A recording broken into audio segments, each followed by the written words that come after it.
It was a quiet night in the small town of Ravenhill. The stars were clear, and the moon was full.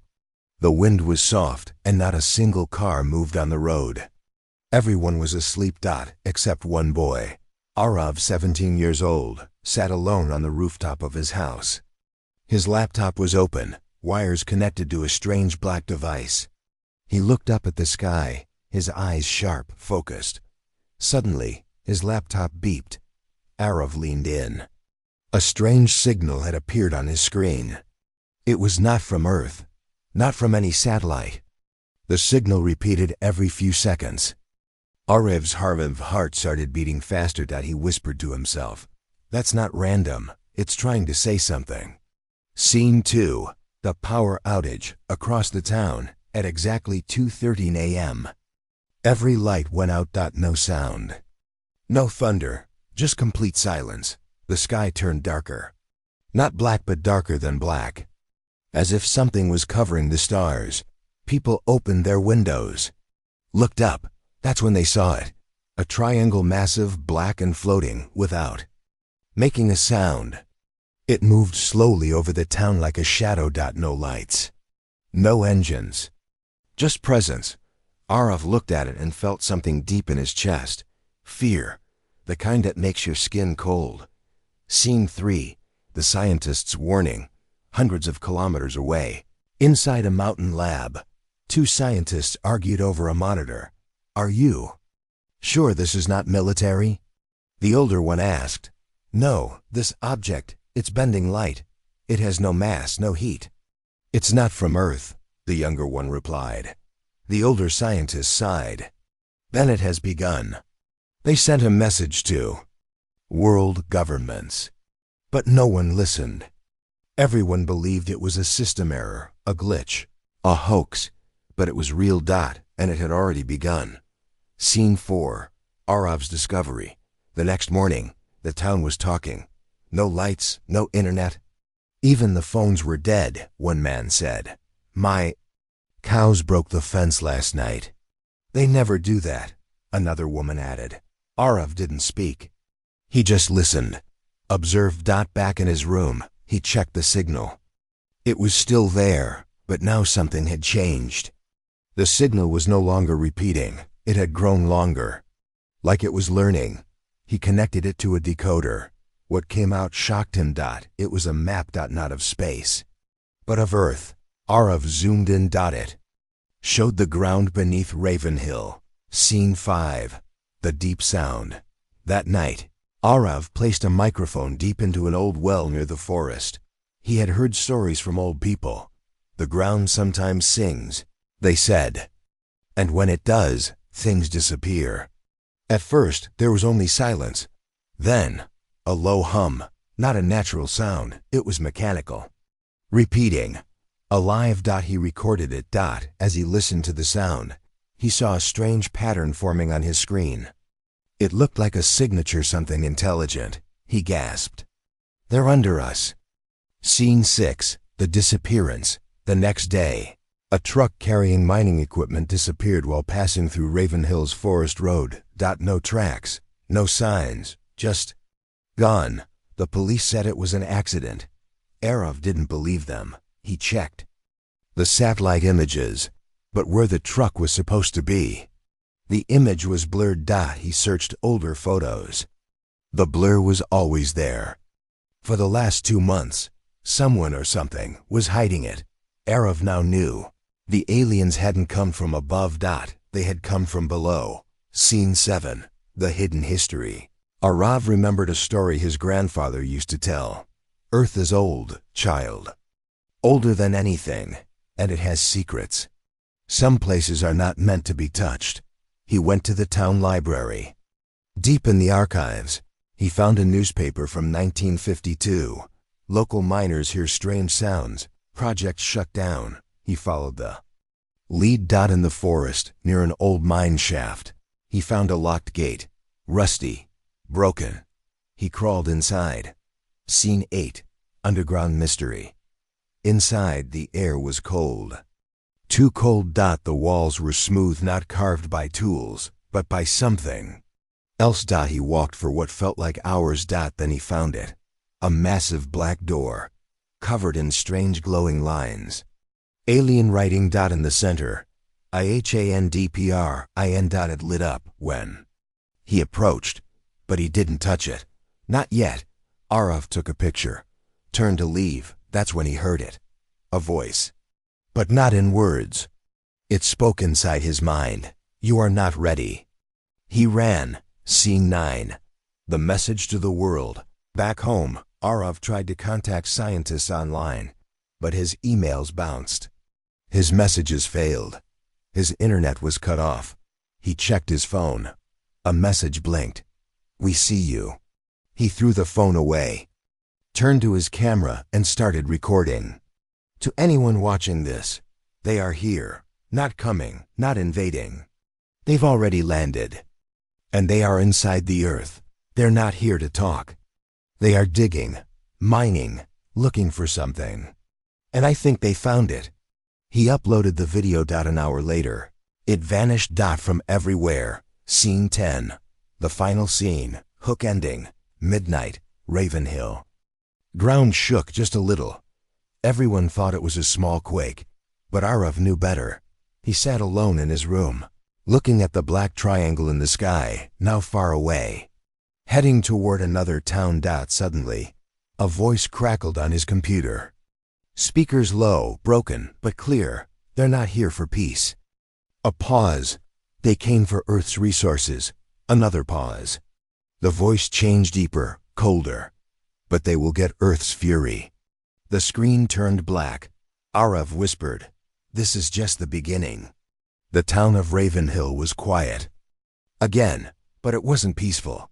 People were scared. Strange lights had been seen. The forest near the mine had been blocked by police. No reason was given. They said it was just a safety issue, but Arav knew better. He sat in his room, staring at the photo of the glowing black door deep inside the mine. The writing, the handprint, and the voice that spoke inside his head. You are not ready. He couldn't forget it. And now, the Earth itself was making noise. Scene 2. Deep Earth sounds. Arav returned to the old well. He dropped the microphone deeper than last time. He waited. At first nothing. Then, a soft pulse, like a drumbeat, slow and deep. Dum. It was steady, alive, like a heartbeat. He connected it to his laptop. The signal started forming shapes. It wasn't random. It was a language. Arav whispered, "This is not coming from space. This is coming from inside Earth." Scene 3. The signal map. Arav used old software to convert the sound into a map. He couldn't believe it. It showed tunnels, deep underground. Not made by humans. They were all connected. One tunnel ran directly under Ravenhill. Another under the ocean. Another leading toward a mountain. But the biggest tunnel ended under a place marked Zone 17, an old military area. Closed for decades. Something was there, and the aliens were digging toward it. Scene 4. The forest encounter.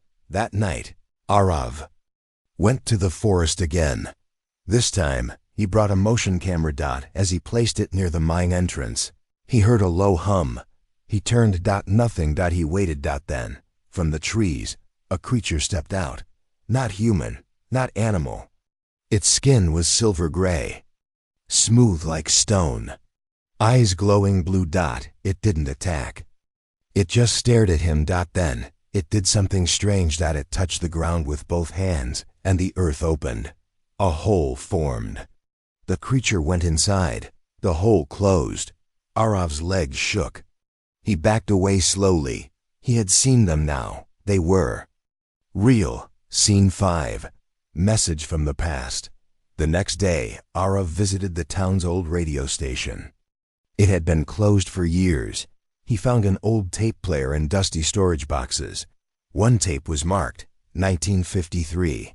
Deep noise test. He played it. The recording was static at first. Then came a deep voice. Not human. Double quotes. We warned them. Earth must not be touched. It remembers. Then silence. Then a scream. The tape ended. Arav looked at the wall. Someone had written in faded red paint, "Do not wake IT." Scene 6. Zara's introduction. At night. Someone knocked on Arav's window. He turned quickly, ready to run. But it wasn't a creature, it was a girl. About 20 years old. Short hair. Dressed like a soldier. "Name's Zara," she said. "You've been digging too deep.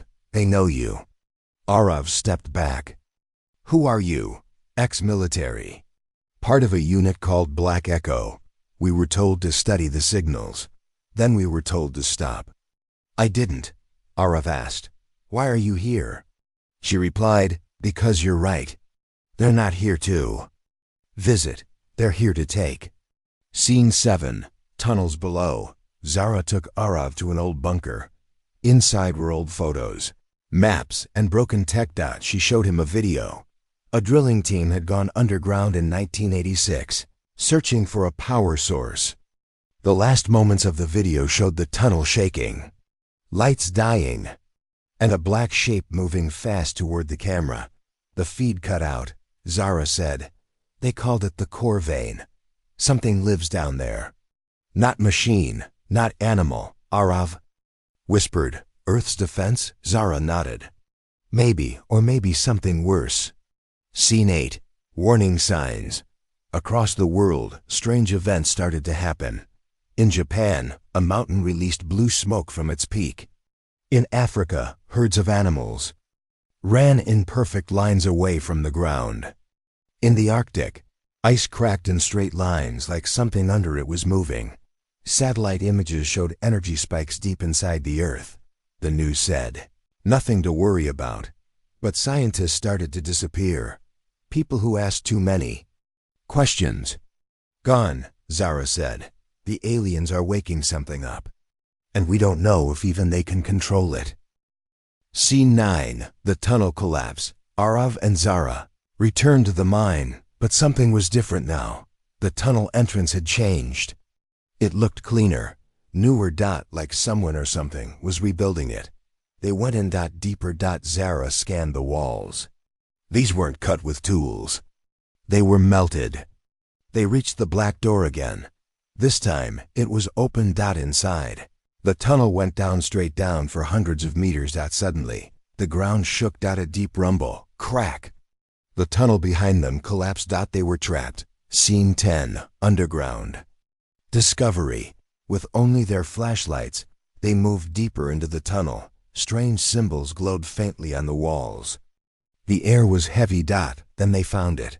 A huge chamber. Inside was a machine, not human, floating, turning slowly. It looked like a black orb, covered in shifting patterns. As they stepped closer, the orb lit up. A voice spoke inside their heads. "This world is not yours to take." Zara fell to her knees. "It's a defense system." Arav looked around. "No, it's more than that." Then the orb flashed. It showed them a vision.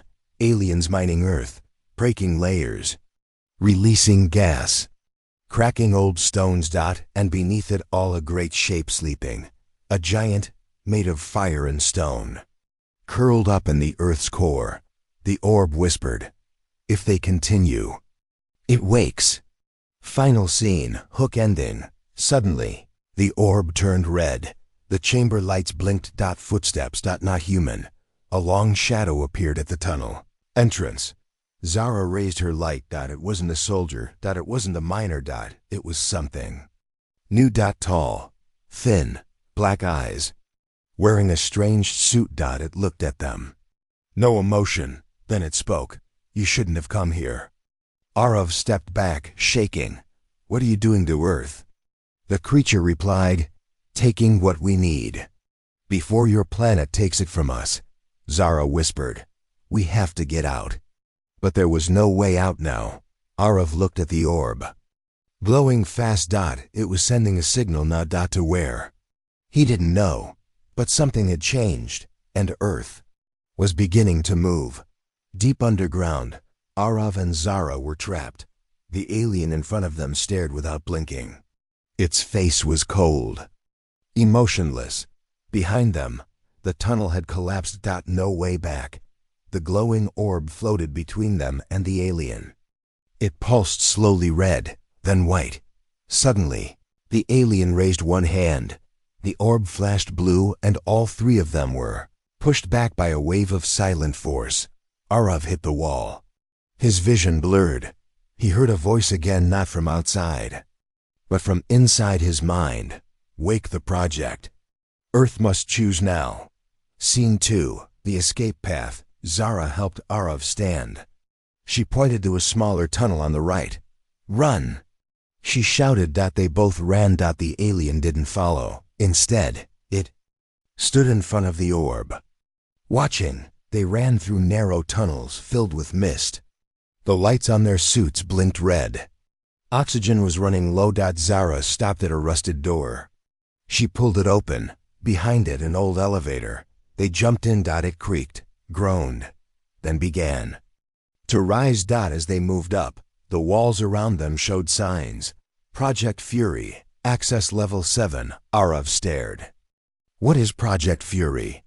Zara looked serious. Something humans built a long time ago, in case they came. Scene 3, the secret base. The elevator opened to a cold metal room. Old lights flickered. Machines covered in dust. Control panels broken, chairs empty. But this wasn't just any base. It was a weapons lab. A large wall map showed the Earth's core and several red marks. Zara pointed. This is where they're digging. Arav asked, why? What's down there? Zara replied, something buried long ago. Maybe a weapon. Maybe a creature. A screen suddenly turned on. A message appeared. Project Fury sleep mode. 98% core charge stable. Zara gasped. It's still online. Scene 4. The old message. They activated a terminal. An old video played. A man in a white lab coat appeared. This is Dr. Mahir Khan, lead scientist, Project Fury. If you're watching this, then the enemy has returned. He paused. Project Fury is not a weapon in the normal sense. It is Earth's last warning. A living core reaction. If activated, it may destroy everything below the crust. Arav leaned forward. A living core? Dr. Mahir continued. The invaders know. They are digging to disable it. But if we don't stop them, it may activate on its own. The screen flickered, then went black. Scene 5, the energy spike. Suddenly, alarms beeped. A map on the wall lit up. Red lines were moving underground fast. Zara checked the panel. They're digging straight toward the core node. If they hit it, boom! A tremor shook the base. Dust fell from the ceiling. Zara shouted, they breached something. Another alert flashed. Core reaction level 1 Fury awakening. Arav felt the ground pulse. Like a heartbeat, angry, loud, rising. Thump, thump. Scene 6, global reactions. Around the world, strange things began happening. In New York, traffic lights blinked all red, then blacked out. In the Sahara Desert, the ground cracked and light shone upward. In Russia, soldiers near a mountain base saw blue fire rise from the snow. News anchors tried to stay calm, but people could feel it. The Earth was waking up. Not as a planet, as a force.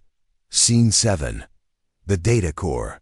Back in the lab, Zara found a sealed door marked Data Core Level 0. They opened it and entered a round chamber. In the center, a glowing crystal, floating in a glass case. Arav approached. Suddenly, images filled his mind. Cities on fire. Aliens fleeing. The core exploding. Silence. Then, a single word repeated. Choose. He fell back, sweating. Zara helped him up. What did it say? Arav whispered. It's asking if we want to use it, or not. Zara looked shocked. Project Fury is offering control. Scene 8, alien infiltration. Suddenly the walls hissed. A hole melted open in the wall. Aliens, 3 of them, stepped in. Holding strange weapons. They didn't shoot. They spoke. This is not your tool. Stand down. Zara stood in front of Arav. It's our planet. The alien replied, not anymore. Arav looked at the crystal dot. It glowed bright white, then golden. The chamber shook. Then, the crystal shattered. Energy exploded in all directions. The alien screamed. One melted. The others fled. Zara and Arav fell to the floor. Scene 9, the voice of Earth. Everything went silent. Then a voice filled the air, not male, not female, calm, deep, infinite. Project Fury has seen the threat.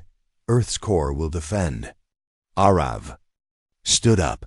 You're the planet? The voice replied, I am its memory. I am its answer. They have broken the seal. Now the old fire returns. Zara looked outside. Lava, from nowhere, pouring down the tunnel walls. It wasn't just fire. It moved like a creature, alive. Scene 10. The surface signal, hook ending. The base was falling apart. Zara pulled Arav toward a service tunnel. Come on, we have to get this message to the surface. They climbed up old ladders, gasping for air. Finally, they reached a hatch. Arav burst out. Night sky above.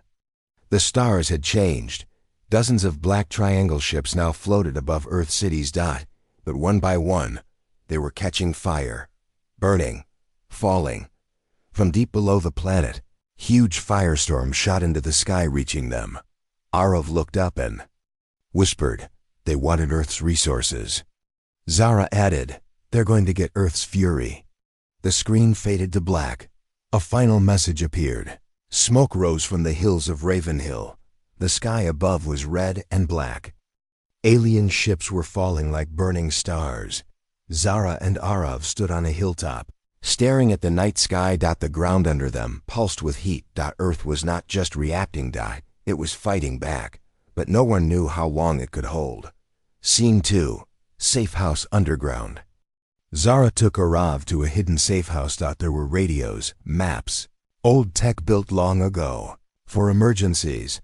Arav sat beside a dusty computer. It flickered to life. He checked the network. Every major city had gone silent. London, Tokyo, São Paulo, gone. Dark. Only one place was still active, Station 0. Deep in Antarctica. Zara said, that's where the command for Project Fury was stored. Arav replied, then that's where we go. Scene 3. Hidden truths. Inside the safe house was a black box labeled, classified, level X. Zara opened it. Inside was a thin notebook, handwritten. It was the personal journal of Dr. Mahir Khan. She read aloud, the core isn't just energy. It's memory. Something old sleeps in it. Something Earth made. Or became. We called it Fury, but I think it has a real name. Something ancient. Zara looked up. He knew it wasn't just a machine. Arav whispered, it's alive. Suddenly, a small drone crashed through the window. Not military. Alien. It scanned the room. Beep. Then exploded. Scene 4. The firestorm spreads. On the news broadcast from an emergency station, flames were seen erupting all over the world. Volcanoes that had been dead for centuries now exploded. Oceans boiled near deep trenches. The Amazon forest glowed red from the ground below. The alien ships tried to escape, but were burned in the sky. A voiceover said, we are under global core instability. Earth is rejecting everything. It wasn't just defense. It was rage. Earth was angry. Scene 5. Journey to Station 0. Zara and Arav traveled in an old aircraft, dodging alien patrols. As they flew over the icy lands of Antarctica, they saw something terrifying. The ice was gone in some areas, replaced by giant black tunnels, spreading like veins. Zara pointed. They've already dug here. The ship landed near an old bunker, half buried in snow. Arav checked the map. Station 0 is under that mountain. Scene 6. Inside Station 0, inside the bunker. Lights still worked. Old machines blinked. Data scrolled across dusty screens. A female voice echoed, welcome to Station 0. Fury core control unlocked. They moved through metal halls. On one wall, a huge map of the planet showed deep energy rising from the core. But something else was there. In the center of the map, below Earth's crust. A huge shape had appeared, not man-made, not alien. Something.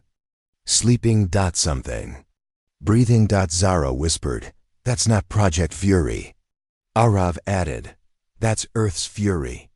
Scene 7. The alien message. A hidden screen blinked on. An alien appeared. Its skin was pale silver. Its eyes dark and hollow. It spoke calmly. "You have awakened the ancient force. We only wanted your minerals, your energy, not war." Zara stood up. "You dug too deep. You woke something you can't stop." The alien replied, "Then Earth will die with us. This fire will destroy all life, us and you." Arav stepped forward. "Unless we shut it down." The alien smiled coldly. "You don't shut down Earth." Scene 8. Heart of the core.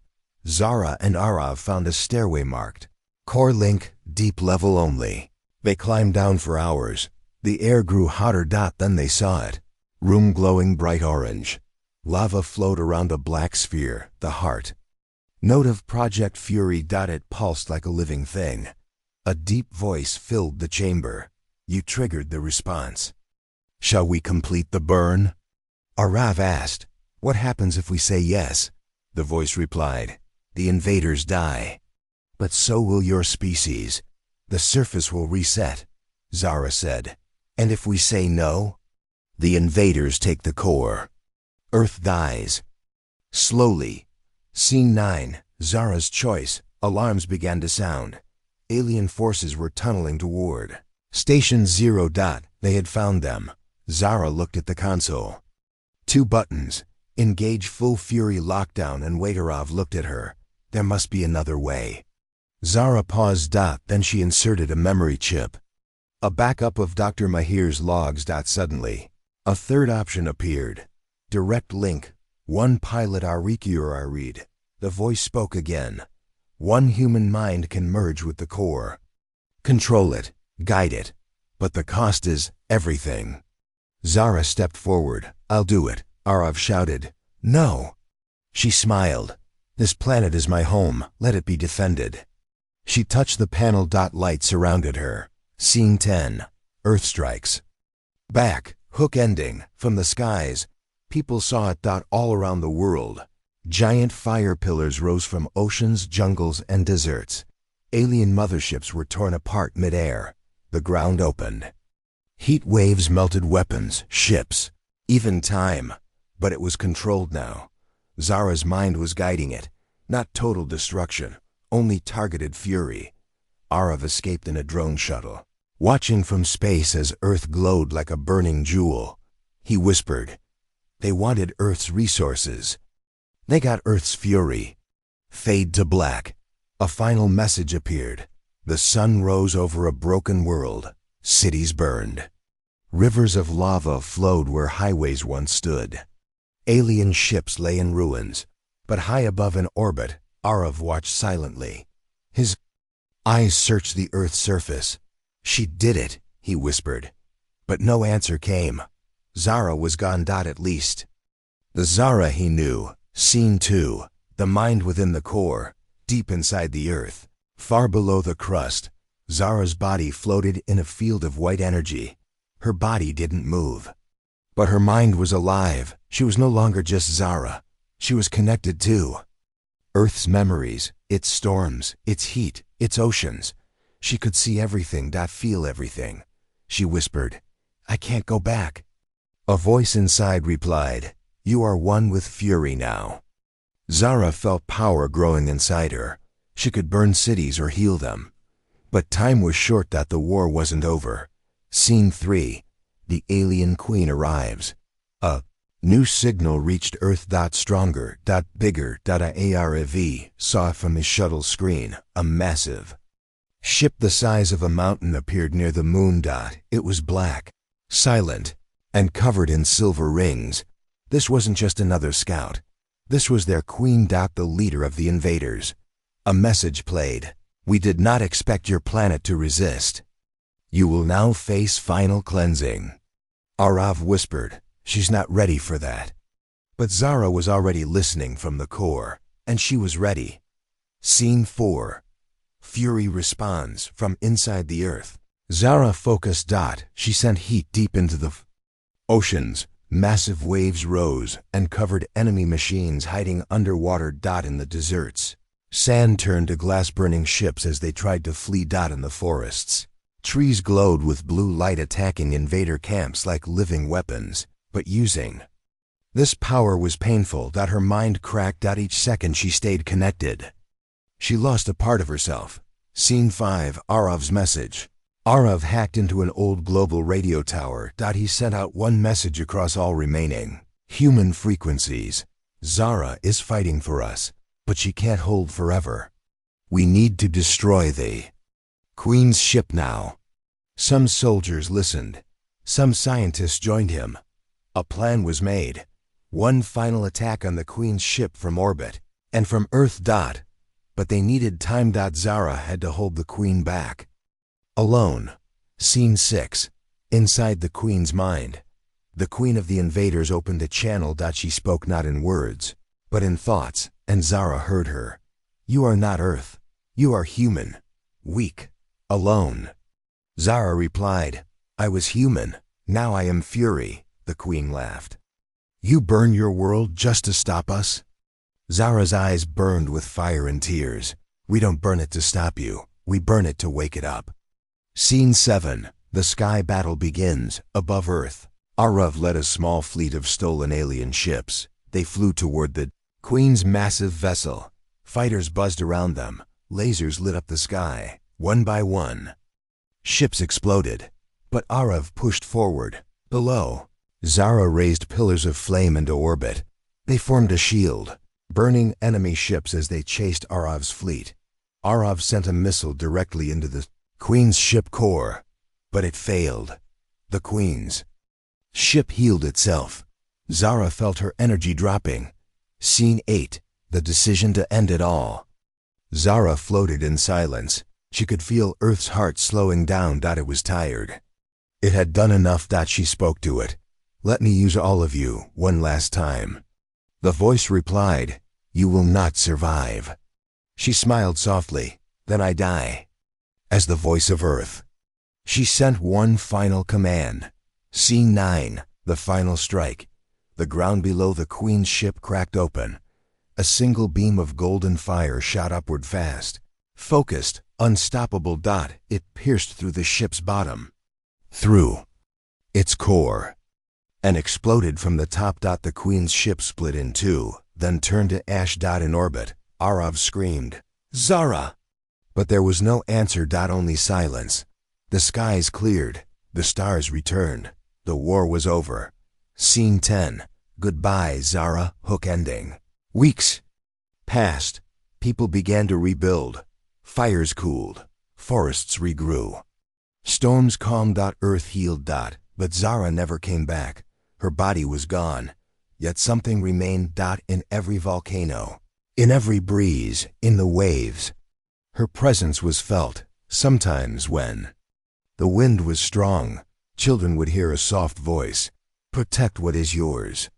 Arav placed a stone in the center of a quiet valley. It read, Zara, the mind who became Earth's wrath. She chose as fade to black. Final text.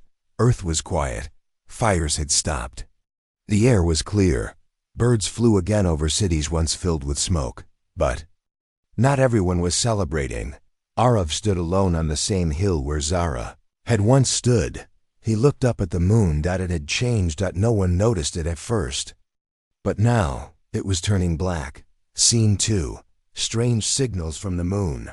Weeks after the Queen's fall, the global station at Mount Kailash picked up a signal. It wasn't human. It wasn't alien either. It repeated every 8 seconds. Awaken them, Plavanko. Scientists were confused. But Arav knew better. He stared at the moon's dark side. They're not gone, he whispered. Scene 3. Zara's last message. From the ruins of Station 0, an old terminal came back online. A message appeared. It was Zara's voice. If you're hearing this, then I failed to destroy everything. There's something still hiding, not under us, but above. She had recorded it before merging with Earth. She mentioned one word over and over: Ashburn. Scene 4. Mission to the moon begins.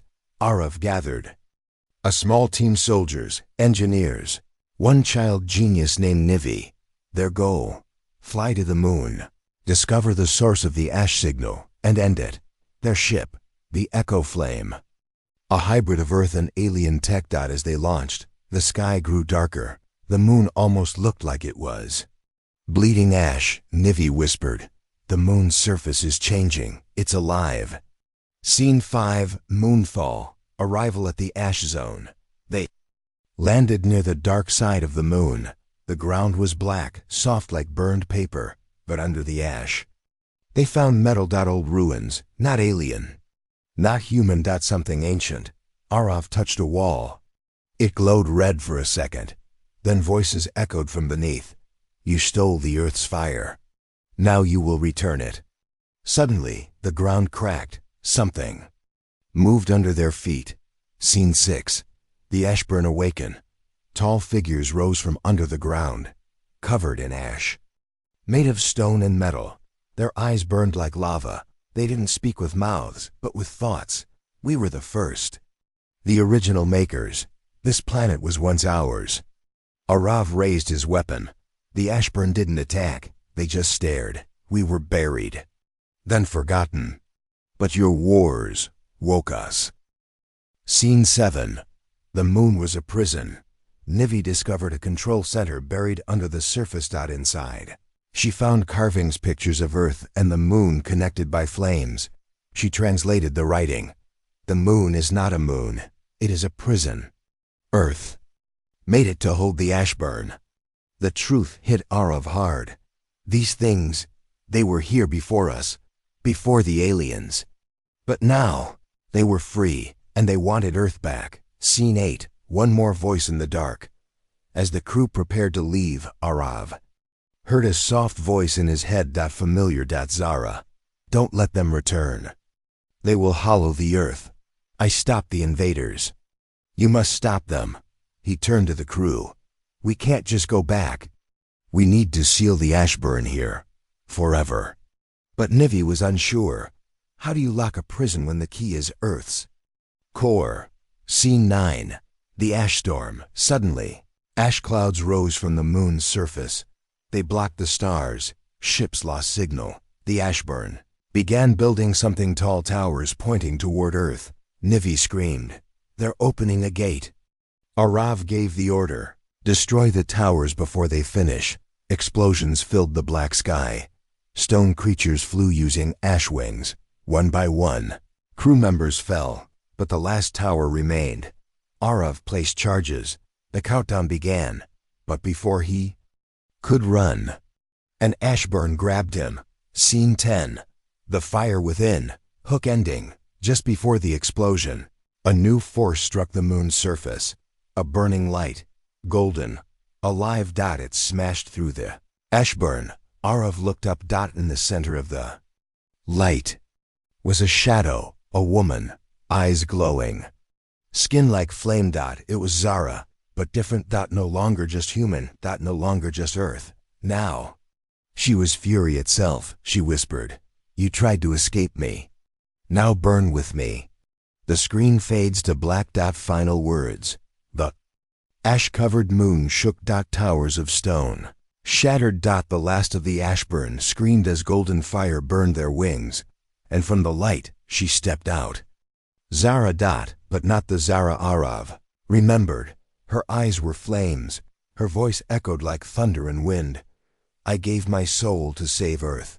Now I take yours to protect it." Scene 2. The crew's fear. Nivi stared at Zara, afraid to speak. Even Arav, once her closest friend, stepped back. "Zara, is that really you?" Zara looked at him. A soft flicker returned to her eyes. "Just for a moment. I remember you, Arav, but memories are fading." The fire is louder now. Her hands sparked with energy. Ashburn tried to rise again, but she crushed them. With a thought. Scene 3. Fury's warning. Inside the Echo Flame ship, the surviving crew watched her on the screen. "She saved us," whispered Nivi. "But she's not stable," replied Arav. "She's not human anymore." Zara appeared outside the ship. She didn't knock. She entered through the metal itself, like fire bending through steel. "You must return to Earth," she said. "Now." "The Ashburn were just the gatekeepers," Nivi asked. "Gatekeepers of what?" Zara looked up at the stars. "Of what comes next." Scene 4. Zara's memory fractures. Zara guided them deep beneath the moon. She showed them glowing walls covered in symbols and moving lights, each one a memory. One showed her first meeting with a AV. Another showed Earth's creation. Then a black hole. A voice echoed from the walls. "The first fire chose her, but fire cannot love. Fire consumes." Zara grabbed her head. She screamed. Arav rushed to her, held her hand. "Fight it. You're not just Fury. You're Zara." Scene 5. The inner battle begins. Zara fell to her knees. Inside her mind, two voices clashed. One was her own. The other was something darker, older. "Let the fire spread. Let the earth rise alone. End the cycle." She stood up slowly. She looked at Arav. Tears burned down her face, steam rising from her cheeks. "I can't hold it much longer." Scene 6. Earth calls again. Suddenly, Earth sent out a signal. It wasn't technology. It was emotion. Fear. Across Earth. People looked up. The sky had started to turn red. Waves moved without wind. Animals ran without reason. Earth was waking up again. Angry. Zara whispered, "It feels my chaos." She looked at Arav. "You must return. I need to seal the moon from the inside." Arav shook his head. "No, we do this together." Scene 7. The Burned Gate. Zara led the crew to an ancient chamber far below the moon's surface. In the center was a hole glowing white. It pulsed. A gate to somewhere beyond the stars. Nivi read the walls again. "It leads to the source of fury." Zara turned to Arav. "If it opens, Earth becomes like me." She smiled sadly. "One fury is enough." Scene 8. Sacrifice again. The crew begged her to wait, to find another way. But Zara was fading. Her hair, once black, now floated like fire. Voice cracked between soft and monstrous. Arav grabbed her arm. "You came back once. Come back again." She leaned in close. "I never left. I've just changed." She stepped into the glowing gate. Scene 9. Fury versus Source. Inside the gate. Time twisted. Zara stood before a shape made of fire and shadow. It looked like her. But endless. It spoke. "You are my child. Let Earth burn. Let life restart." Zara closed her eyes. Then opened them with rage. "I choose Earth. I always will." She screamed. A sound that shook the moon. She became light and flame and memory. The source screamed back. Then silence. Scene 10. The aftermath. Hook ending. On the surface, the ground stopped shaking. The gate closed. The stars returned to normal. Arav and Nivi stood, waiting. But Zara never came out. They returned to Earth. Years passed. Earth healed again. But in the skies, once every full moon, a soft golden ring appears around it. Children ask what it means. Arav always answers. She's still watching, still burning, and if they ever return. He looks up. So will she. Earth was healing. Forests grew thick. Rivers sparkled again. People rebuilt cities with hope in their hearts. Arav stood on a hill, looking at the moon's golden ring. It glowed softly, like a promise. But he knew the war was not truly over. Scene 2. A strange discovery. In a remote village, a child found a small glowing ember in the dirt. It pulsed with warmth. The child picked it up. The ember whispered softly in a voice only the child could hear. I am the last ember. The fire that never dies. The child smiled, but didn't understand. Scene 3. Arav's warning. Arav gathered the leaders of Earth's new council. He held up the glowing ember. "This is not just a piece of fire," he said. "It is Zara's power. The last spark of fury." The council grew silent. Arav continued. "If it falls into the wrong hands, Earth could burn again." Scene 4. Shadows in the dark. Far away, hidden in space. An old alien scout ship drifted near a dark star. Its sensors caught the ember's signal. The aliens who survived the Queen's fall listened. They whispered, "The fury lives on. We must take it." Their ship turned toward Earth. Scene 5. The child's gift. The child held the ember close.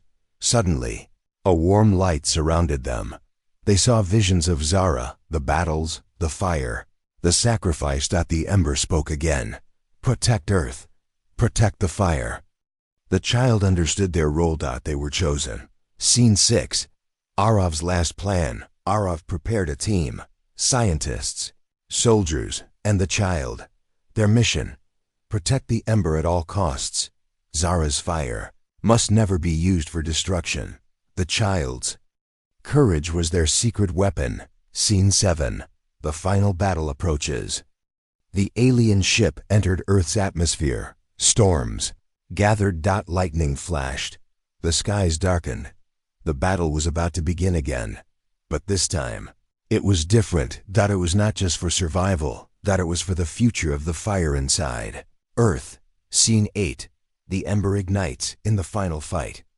The child held the ember high. It burst into a blazing light that pushed back the darkness. Aliens screamed and retreated. The fire's power was not just destruction, it was protection, hope, and life. Scene 9. Peace or fire? The battle ended. Earth was safe for now. But Arav looked at the child and whispered, "The ember will always burn. We must guard it, or be ready when the fire calls again." The child nodded, feeling the weight of the world. Scene 10. The legacy of fury. Final hook. Years later, the child grew into a guardian. The ember remained hidden. Zara's flame lived on not just as fury, but as hope. In the night sky, the golden ring around the moon shone brighter. Arav smiled. "This is not the end. It's a new beginning." Fade out. Text on screen. The end for now.